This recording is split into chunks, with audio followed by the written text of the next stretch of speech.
நாம் தமிழர் கட்சி ஆட்சிக்கு வந்தால் டாஸ்மாக் கடைகள் அடைக்கப்பட்டு கள்ளுக்கடைகள் திறக்கப்படும் என அக்கட்சி தலைமை ஒருங்கிணைப்பாளர் சீமான் தெரிவித்துள்ளார். தூத்துக்குடி மாவட்டம் கோவில்பட்டியில் அவர் பேசியதை சூப்பர் பைட்ஸ் பகுதியில் தற்போது பார்க்கலாம். நேற்று சுரண்டையில உள்ள கூட்டத்தை பார்த்துட்டு இன்னைக்கு நடக்கிற கூட்டத்தை ரத்து பண்ணிட்டான்.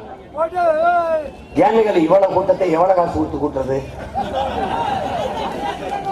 இந்த கூட்டத்தை பார்த்து பல பேர் நெஞ்சடைச்சு சாவான்.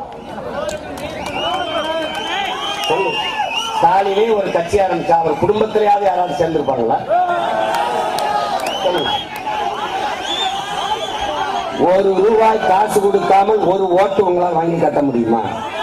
ஒரு ரூபாய் காசு கொடுக்காமல் இத்தனை ஆயிரக்கணக்கான உணர்வுள்ள எழுச்சி மிகுந்த மக்களின் கூட்டத்தை உங்களால் திரட்ட முடியுமா?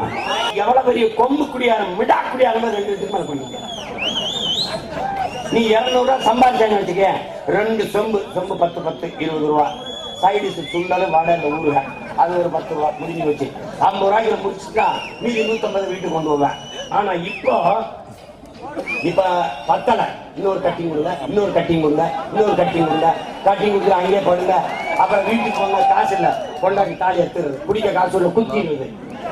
அதனால நாம வர்றோம், கல்லு கடையை திறக்கிறோம், பணம்பால் தென்னம்பால் மூலிகை